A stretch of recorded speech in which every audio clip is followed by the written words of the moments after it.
여러분이 다 아시는 것처럼 다윗은 목동의 아들로 태어나 양을 치는 사람이었죠. 양을 치던 이 소년이 어느 날 블레셋의 장군인 골리앗을 때려 누입니다. 다윗과 골리앗 다 아시죠? 그래서 졸지에 다윗이 알려집니다. 뜬 거예요. 요즘 말로 하면 무명의 소년이, 들에 있는 양치기 소년이 골리앗을 때려 누임으로 인해서 뜬 거예요. 영웅이 됐습니다. 그래서 골리앗을 때려 누이고 전쟁을 마치고 오는데, 제가 예전에 어렸을 때 권투 선수 홍수환이 있었어요. 홍수환이 파나마의 카라스키아와 권투를 했는데 도전자죠. 근데 다운이 4번 됐어요. 4번. 그래갖고 그때 흑백 텔레비였는데 막 가슴을 쪼리고 있었는데 4번이나 다운되니까 아유 이제 틀렸구나. 그런데 이 홍수환이 일어나가지고 5번째 일어나서 그 카라스키아를 때려 뉘었어요. 그래갖고 KO로 이겼습니다. 우리 어린 청소년들은 잘 모를 거예요. 그 짜릿함. 그래가지고 이기니까 이 눈탱이가 막 이렇게 부었던 홍수환이 엄마 나 챔피언 먹었어. 그게 우리가 본 거예요. 그래갖고 한국에 이제 김포공항에서부터 박정희 대통령 얼마나 기뻤던지 거기서부터 그냥 카퍼레이드를 하고 시청 앞에 막 하고 태극기 막 흔들고, 아니 권투 이겼다고 말이에요. 다윗이 지금 골리앗을 물리치고 들어갔는데 그 시내에서 막 난리가 났어요. 지금 막 빵빠레가 울고 막 여자들이 소고는 우리 지금식으로 하면 탬버린이에요. 탬버린 치면서 막 나와가지고 뛰놀면서, 사무엘상 18장 7절, 여인들이 뛰놀며 노래하여 이르되 사울이 죽인 자는 천천히요 다윗은 만만이로다. 그러니까 기분 좋게 환영 퍼레이드를 나갔다가 사울이 기분이 나빴습니다. 골리앗을 때리는 건 좋은 일인데 여자들이 비교를 했잖아. 사울이 죽인 자는 천천히고 다윗을 죽인 자는 만만이다. 그러니까 다윗을 더 높이니까 이 소리를 듣고 사울이 기분이 나빴습니다. 여러분, 아들이 잘 되면 좋아요? 우리 한정진 성도님 아들이 현대 가니까 좋으셔서 떡하잖아요. 우리 한정진 성도님 예전에 직장 다닐 때 중소기업 다녔거든요. 중소기업 다녔는데 아들이 대기업으로 됐다고 떡하잖아요. 기분 나쁘지 않아요? 경쟁심 생기지 않아요? 이놈이 나보다 더 큰 데 다니네. 얼마나 좋아요. 우리 내가 왕인데 우리 신하가 이겼고 막 얼마나 좋아요. 이 분위기가 뜨잖아요. 이게 아버지의 마음이고 왕의 마음인데 사울은 소갈딱지가 밴등이라 기분이 나빴어요. 8절, 사무엘상 18장 8절이에요. 사울이 그 말에 불쾌하여 심히 노하여 이르되 다윗에게는 만만을 돌리고 내게는 천천만 돌리니 그가 더 얻을 것이 나라 말고 무엇이냐 하고 그날 이후로 사울이 다윗을 주목하였더라. 그날 이후로 사울이 다윗을 세번역 성경에는 의심하였더라 이렇게 돼 있어요. 그러니까 이제 사울 왕이 기분이 나빠지기 시작합니다. 불안해요. 저놈을 그대로 뒀다가는 안 되겠는데, 내 왕의 자리에 뭔가 문제가 있겠는데 하고 불안하여 다윗을 죽이려고 합니다. 그리고 다윗이 도망을 가니까 지명수배를 합니다. 누구든지 다윗을 잡아오는 자에게는 상을 내리겠다. 다윗은 몇 번 죽을 위험을 겪은 다음에 블레셋의 가드 땅으로 도망을 갑니다. 근데 가드 땅이 골리앗이 가드 사람이잖아요. 그러니까 자기가 죽인 그 골리앗 동네로 가가지고 그냥 내가 적의 적은 동지라고 내가 사울에게 미움받아서 왔으니까 나 좀 받아주세요라고 했는데 그 가드 왕에게 신하들이 저 다윗 어떻게 믿습니까? 다윗이 골리앗 죽여가지고 사울이 죽인 자는 천천히요 다윗 죽인 자는 만만히로 하던 그 사람인데 그 사람이 지금 여기 있는데 이거 안 됩니다. 그랬더니 듣고 보니까 그렇잖아요. 그러니까 저걸 없애야 되겠다 생각을 왕이 하는 순간에 다윗이 미친 척을 합니다. 다윗 평생에 오점이 두 개가 있는데, 하나는 자기를 위해 충성하던 우리아의 부인을 범한 거, 그 다음에 두 번째가 이거예요. 천하의 다윗이 살기 위해서 침을 질질 흘리면서 미친 척을 한 거, 그래서 미친놈 취급을 받고 쫓겨난 거, 이게 다윗이 자기 살기 위해서 미친 척한 거예요. 그래서 이제 그 블레셋의 가드 왕이, 아니 우리나라에 미친놈이 없어갖고 미친놈을 하나 더 보탰냐, 그리고 다윗을 쫓아냅니다.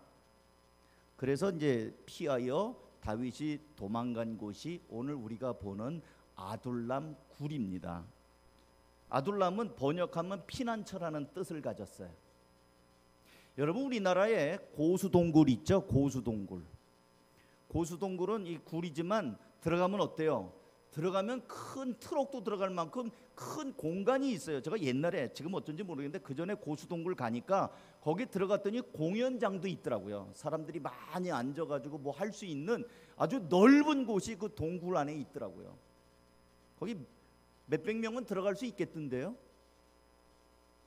그러니까 이 다윗이 숨어둔 동굴이 그곳이에요. 근데 이때 다윗이 숨어 있는 거를 알고 어디서 왔는지 사람들이 지금 모여들기 시작을 합니다. 근데 한 명 한 명 보탰는데 나중에 보니까 몇 명이 모였냐면 400명이 모입니다. 400명. 여러분, 400명이 얼마나 많은 줄 아세요? 아니, 다윗을 따른들 도망자 다윗, 지명수배자 다윗, 다윗 따른다고 해서 뭐 벼슬을 줘요, 돈을 줘요. 다윗 따른다고 해서 좋은 게 하나도 없는데, 다윗을 따르겠다고 사방에서 온 사람들이 모인 거를 보니까 400명이 모였단 말이에요. 그러더니 조금 있다가 600명으로 늘어납니다. 점점 많아집니다. 다윗에게는 사람이 점점 많아져요. 그리고 제가 오늘 읽지는 않았습니다만 사울 왕에게는 사람이 점점 떠납니다. 그러니까 어떤 사람은 사람이 자꾸 모여들고, 어떤 사람은 있는 사람도 다 까먹고 떠나버리고, 도대체 무슨 차이인가? 그래서 오늘 설교 제목이 사람이 따르는 사람이에요. 그래서 우리 한가족교회 성도들도 사람 떠나는 사람이 아니라 여러분에게 사람이 좀, 하나님이 붙여준 사람들이 좀 따르는 사람이 됐으면 좋겠다. 그러면 도대체 다윗에게 무슨 일이 있었길래 이렇게 사람들이 따르느냐, 그 얘기를 오늘 할 거예요. 일단 다윗을 따른 사람들이 누구냐는 거예요. 우리 1절 다 같이 읽습니다. 1절 시작. 그러므로 다윗이 그것을 떠나 아둘람 굴로 도망하매 그의 형제와 아버지의 온 집이 듣고 그리로 내려가서 그에게 이르렀고. 누가 왔어요? 제일 먼저 아버지, 그의 형제들. 근데 여러분, 다윗은 가족들한테 인정을 받았을까요? 못 받았을까요? 처음에 못 받았어요. 사무엘 선지자가 하나님의 계시를 받아서 이새의 아들 중에 내가 한 명을 왕으로 택했노라, 가서 기름 부어라. 그래서 사무엘이 기름병을 들고 갔는데, 내가 하나님의 명령 계시를 받아서 당신 아들 중에 임금을 하나 세우려고 왔소. 어디 아들 좀 보여주시오. 그랬더니 제일 장남, 잘생긴 장남 엘리압이 쓱 지나갑니다. 그러니까 사무엘이 너무 감동을 했죠. 이야, 과연 임금님 감이네. 그랬더니 하나님 말씀합니다. 너 사람 껍데기만 보지 마라. 외모를 보지 마라. 사람은 외모를 보지만 나는 중심을 보느니라. 엘리압 아니다. 두 번째 아들을 보니까 또 더 멋있네. 그러니까 이 사람인가? 그것도 아니다. 그래갖고 이새의 아들이 7명이 다 지나가도록 없어요. 분명히 아들 다 왔는데 없어. 분명히 하나님이 이새의 아들 중에 기름 붓겠다고 그랬는데 7명의 아들이 다 지나갔는데도 없단 말이에요. 그래서 묻죠. 이게 전부요? 당신 아들 전부요? 그랬더니 그 아버지가 아니요, 막둥이가 하나가 남았는데 걔는 들에서 양을 치고 있습니다. 이 무슨 소리예요? 빨리 데리고 오라고. 그 막둥이가 오기 전에는 난 밥도 안 먹을 거요. 이래가지고 헐레벌떡 막둥이가 온 게 다윗이잖아요. 임금을 간택하는 자리에 다윗은 끼어주지도 않았어요. 그 다음에 블레셋과 골리앗이 등장하는 그 전쟁이 일어났을 때 다윗은 20살이 안 됐기 때문에 군대를 못 가고 아버지의 심부름으로 아버지가 싸주는 그 먹을거리를 들고 군대 갑니다. 그러다가 이제 골리앗이 그 난리를 피는 걸 보고 아니 저런 놈을 그냥 두냐고 이렇게 얘기했더니 이제 다윗의 형이 왔어요. 엘리압이 왔어요. 읽어드릴게요. 사무엘상 17장 18절 새 번역으로 다윗이 군인들과 이렇게 이야기하는 것을 어떻게 이야기냐면 아니 저 블레셋 저 골리앗 저걸 가만두냐고 하나님의 군대를 모욕하는 저놈을 가만두냐고 이렇게 얘기하는 걸 들었던 얘기예요. 그렇게 얘기하는 것을 맏형 엘리압이 듣고 다윗에게 화를 내며 꾸짖었다. 너는 어쩌자고 여기까지 내려왔느냐? 들판에 있는 몇 마리도 안 되는 양은 누구에게 떠맡겨 놓았느냐? 이 건방지고 고집센 녀석아, 내가 전쟁 구경을 하려고 내려온 것을 누가 모를 줄 아느냐? 형들도 다윗을 무시했어요. 그러니까 아버지도 임금으로 간택받는 자리에 끼워주지도 않고 형들도 이놈아 여기가 어디라고 왔느냐 하면서 무시하고. 근데 그 사람들이 지금 온단 말이에요. 다윗과 함께 하려고. 인정하지 않았던 아버지와 형들이 또 친척들이 다윗에게 피하여 오는 거예요. 물론 이제 사울 왕이 다윗을 죽이려고 하니까 자기들도 정치적으로 연좌제라는 게 있잖아요. 그러니까 자기들도 사울 왕에게 미운 털백인 거 알았죠. 그럼 딴 데로 갈 수도 있는데 아둘람 동굴까지 자기 막둥이 아들 막내 동생한테 모여든단 말이에요. 자, 1차적으로 부모 형제들이 왔어요. 두 번째는 또 어떤 사람이 왔냐면 2절 역시 새 번역으로 읽어드릴게요. 그들뿐만이 아니라 압제를 받는 사람들과 빚에 시달리는 사람들과 원통하고 억울한 일을 당한 사람들도 모두 다윗의 주변으로 몰려들었다. 압제를 받는 사람들은 사울 왕의 폭정으로 인해서 정치적인 탄압으로 인해서 고통받는 사람이에요. 또 아까 말한 다윗의 친척이라는 이유로 미움받는 다윗의 가족들도 아마 있었을 거예요. 빚에 시달린 사람들, 모르긴 몰라도 아마 우리 교인들 중에 빚에 시달리는 사람이 있을지 모르겠어요. 카드빚, 또 대출빚. 이 빚쟁이들에게 날마다 달달 볶이고 시달리다가 재산은 다 빼앗기고 오갈 데 없는 초라한 사람들이에요. 사회적으로 볼 때 가진 게 없어요. 가진 게 없으니까 빚을 졌겠지. 내세울 것도 없어요. 그러니까 이 빚쟁이들한테 시달리는 사람 못 살겠다 하면서 그냥 도망간 사람들이에요. 의지할 데가 없는 사람이 누구에게 갔다고요? 다윗에게 갔어요. 그 다음에 원통하고 억울한 일 당한 사람들. 여러분 원통한 적 있어요? 억울한 경험을 한 적이 있어요? 어떨 때 원통하고 어떨 때 원통하고 억울합니까? 피해를 당했을 때, 얻다가 하소연할 수 없을 때, 사기당했을 때, 또는 배신당했을 때, 또는 믿었던 사람에게 뒤통수 맞고 뭔가 이렇게 당했을 때 얼마나 원통해요. 근데 어디 가서 이걸 풀 길이 없어요. 내 말을 들어줄 사람도 없고 문제를 해결해 줄 수도 없고 길이 안 보일 때 이런 사람들이 다윗이 있다, 다윗한테 가면 뭐가 있겠지 하면서 가는 거예요. 압제당한 사람, 빚에 시달리는 사람, 원통하고 억울한 일 당한 사람이 다윗에게로 모여들었습니다. 그 다음에 20절, 21절에 보면 아히두베 아들 아히멜렉의 아들 중 하나가 다윗에게로 옵니다. 이 아비아달은 어떤 사람이냐면 아까 얘기했잖아요. 다윗이 사울 왕의 그 추적을 피해서 도망가면서 제사장 아히멜렉에게로 갑니다. 그랬더니 제사장이 아이고 다윗 장군님 웬일이세요? 왜 이렇게 호롤단신으로 오셨습니까? 아, 내가 왕의 비밀 명령을 듣고 왔네. 그러세요? 근데 어쩐 일이세요? 내가 근데 배가 고픈데 좀 먹을 게 있나? 아유, 여기 먹을 건 없고요. 지금 당장 그 성소에서 바친 제사장들만 먹는 떡이 있거든요. 빵이. 진설병이 있는데 괜찮으시면 이거라도 드시겠습니까? 아유, 좋죠. 그래서 제사 드리고 하나님께 예배 드리고 나온 그 빵을 먹었단 말이에요. 거룩한 빵.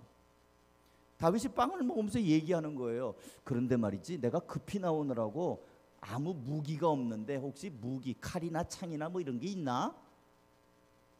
에이, 여기 제사 드리는 곳에 그게 있을 리가 있습니까? 아, 지난번에 다윗 장군님이 골리앗을 죽일 때 썼던 골리앗 칼이 있거든요.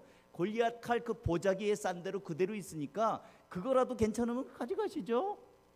아유, 그것만한 게 없지, 그거 줘. 그래갖고 빵도 얻어먹고 골리앗의 칼을 받았어요. 근데 그거를 에돔 사람 도액이 본 거예요. 이 도액은 사울의 목자예요. 그러니까 이제 사울 왕이 생각할 때 다윗이 도망다니고 숨었는데 어떤 놈도 나에게 다윗이 어디 있다고 알려주는 사람이 없다고, 그러면서 이 베냐민 사람들을 불러놓고 야단을 칠 때 도액이 말을 하는 겁니다. 아, 내가 봤어요. 아히멜렉 제사장이 다윗에게 빵도 주고 칼도 줬대요 하고 읽는 거예요. 그러니까 사울 왕이 그래, 제사장들 불러와, 거기 있는 놈들 다 불러와. 그래갖고 제사장이 85명이 갑니다. 자, 그랬더니 이제 사울 왕이 이렇게 말을 하는 거예요. 사무엘상 22장 13절입니다. 세 번역으로 읽어드릴게요.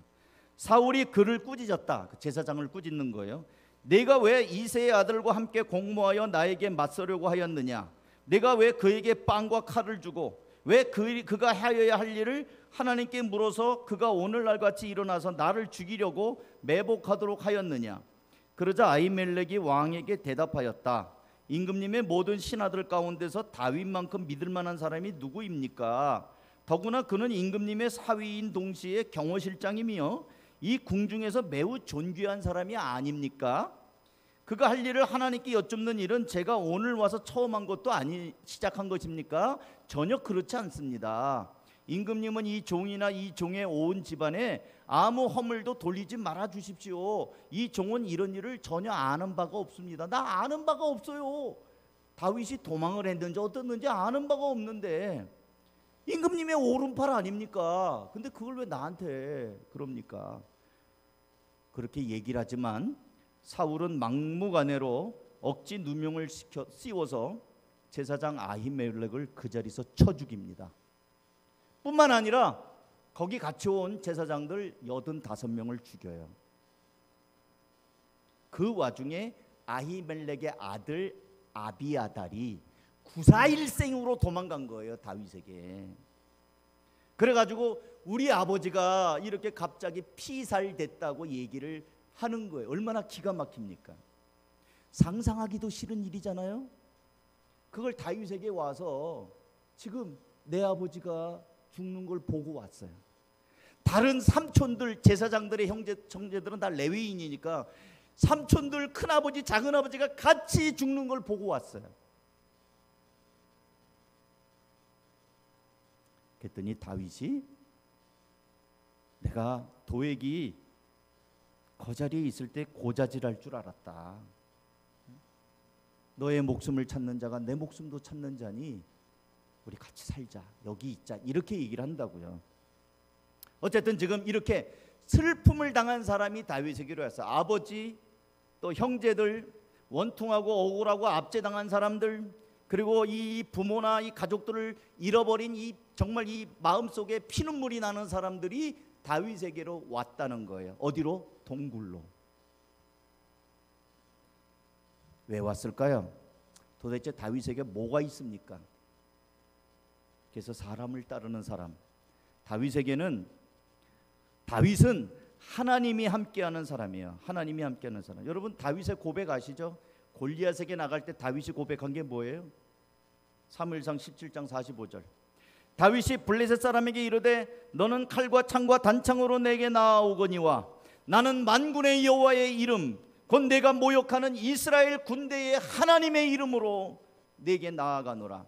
다윗은요, 하나님의 이름, 하나님과 함께 나아간다. 그것이 다윗의 마음 중심에 든든하게 있는 신앙의 뿌리였습니다. 그리고 다윗이 이제 전쟁이 끝나고 나서도 사무엘상 18장 14절 다윗이 그의 모든 일을 지혜롭게 행하니라 여호와께서 그와 함께 하시니라. 하나님이 다윗에게 항상 함께 하셨습니다. 그러니까 다윗은 지혜롭게 할 수 있었고 언제나 승리할 수 있었어요. 여러분, 사람이 따르는 사람이 누구인가? 하나님이 함께하는 사람이에요. 그러면 하나님은 어떤 사람과 함께하는가? 하나님을 두려워하는 사람과 함께해요. 하나님 편에 선 사람하고 함께해요. 다윗은 세상에 두려울 곳이 없었어요. 골리앗도 안 두려워. 사자나 곰도 두려워하지 않아요. 다윗이 두려워한 건 오직 한 분, 하나님만 두려워해요. 하나님만 두려워하고 세상에서 두려울 것이 없었던 사람이 다윗이에요. 그런데 반대로 사울 왕은 하나님을 두려워하지 않아요. 그리고 모든 걸 두려워해요. 하나님만 안 두려워해. 그리고 사람을 두려워합니다. 사람 눈치를 봅니다. 그래서 사울은 기회가 있을 때마다 하나님을 의지하기보다는 사람을 모읍니다. 우리 한번 성경을 찾아볼까요? 사무엘상 14장 52절 한번 손가락 이렇게 끼고 한번 찾아보세요. 사무엘상 14장 52절 찾았나요? 우리 다 같이 한번 읽습니다. 14장 52절 시작. 사울이 사는 날 동안에 블레셋 사람과 큰 싸움이 있었으므로 사울이 힘센 사람이나 용감한 사람을 보면 어떻게 해요? 그들을 불러 모았더라. 그럼 부른다고 옵니까? 야 와, 너 힘세구나, 이리 와. 그냥 와요? 맨입으로? 돈 주고 고용을 하는 거예요. 용병. 하나님을 두려워하지 않는 사람은 이 세상의 모든 게 두려워. 다윗은 하나님을 두려워해요. 그리고 이 세상에 두려울 게 없어요. 사랑하는 성도 여러분, 다윗은 하나님이 함께하는 사람이에요. 이걸 사자성어로 임마누엘이라고 그래요. 하나님이 함께하신다. 누가 생각이 나요? 예수님. 마태복음 1장 23절 보라 처녀가 잉태하여 아들을 낳을 것이요 그의 이름은 임마누엘이라 하셨으니 번역한즉 하나님이 우리와 함께 계시다 함이라. 하나님이 함께하는 사람은 하나님이 사람을 붙이셔요.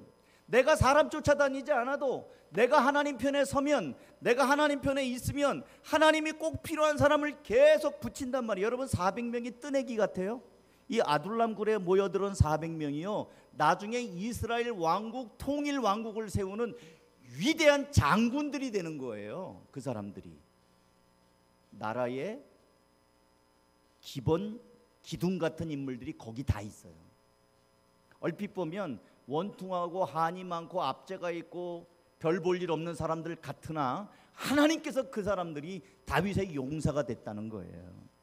하나님이 함께하면 하나님이 사람 붙여요. 근데 우리는 하나님이 함께하는 걸 많이 제껴놓고 자꾸 내 생각으로 사람, 힘센 사람 모으러 다니고 방법을 찾으러 다니고 어디 돈 나올 데 없을까, 대출 받을 데 없을까 찾으러 다니고 이러다 보니까 순서가 바뀌었다는 거예요. 순서가 대출 받지 말라는 말도 아니고요, 돈이 필요 없다는 말도 아니에요. 그런 거 필요하면 다 해야 돼요. 우리가 방법이니까. 그러나 그것에 우선해서 해야 될 것은 하나님이 함께하는 사람으로 내 마음 중심을 먼저 잡는 것이 중요하다는 거예요. 그때 하나님이 사람도 붙이시고 대출도 하게 하시고 순서가 그렇게 돼야 된다는 거예요.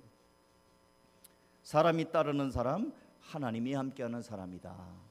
두 번째, 이거는 제가 오늘 강조하고 싶은 메시지인데요. 다윗은 따라서 합시다. 진심으로 공감하는 사람이다.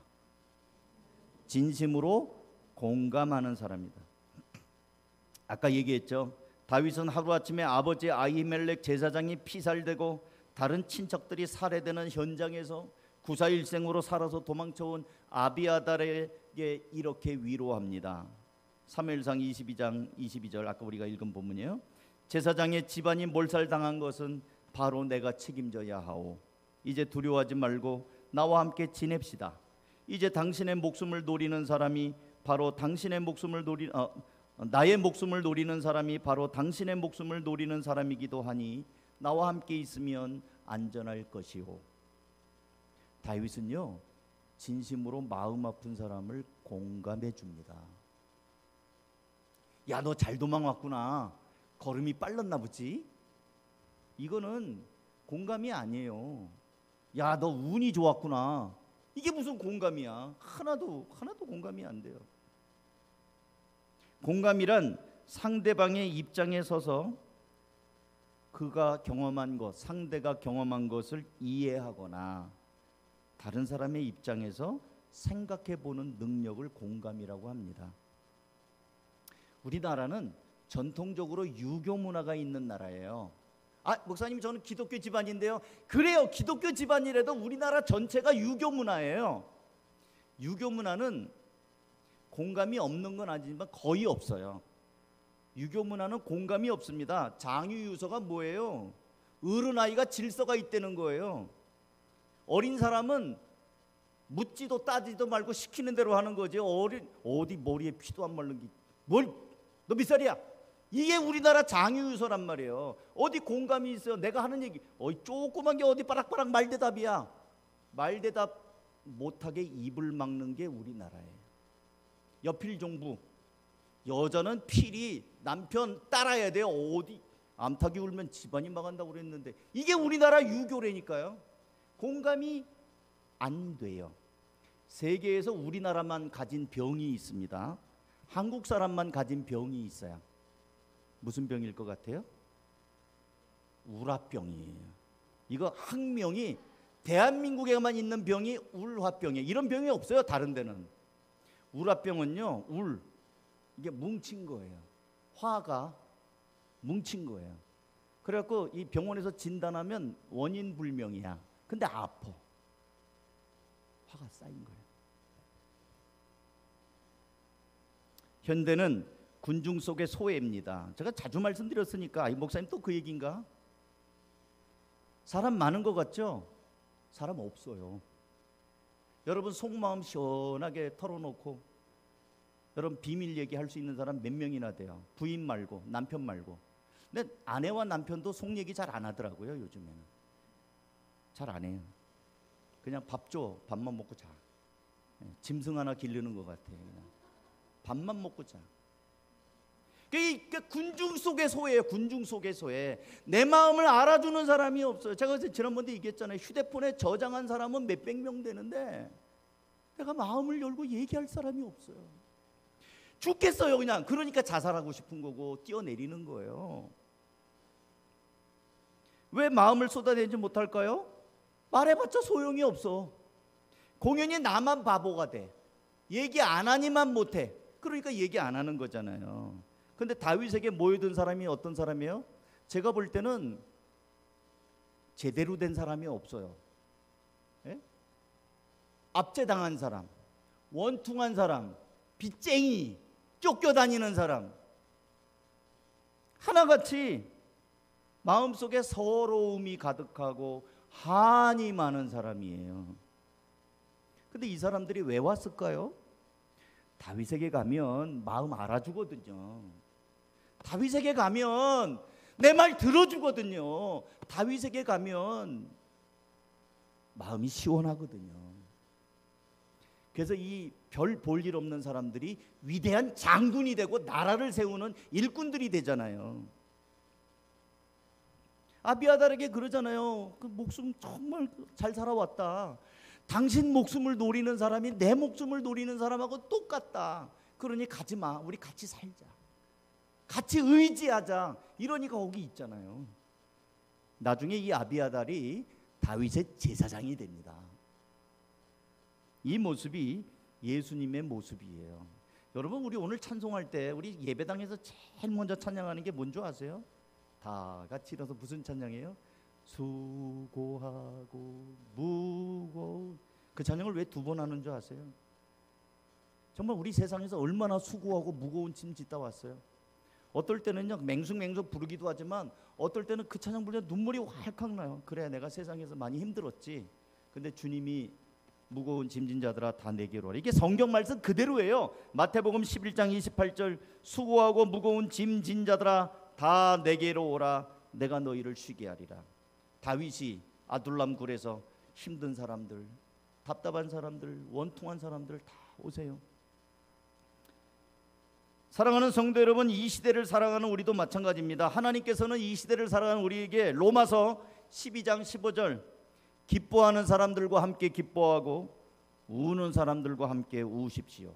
개역개정 성경에는 즐거워하는 자들과 함께 즐거워하고 우는 자들로 함께 울라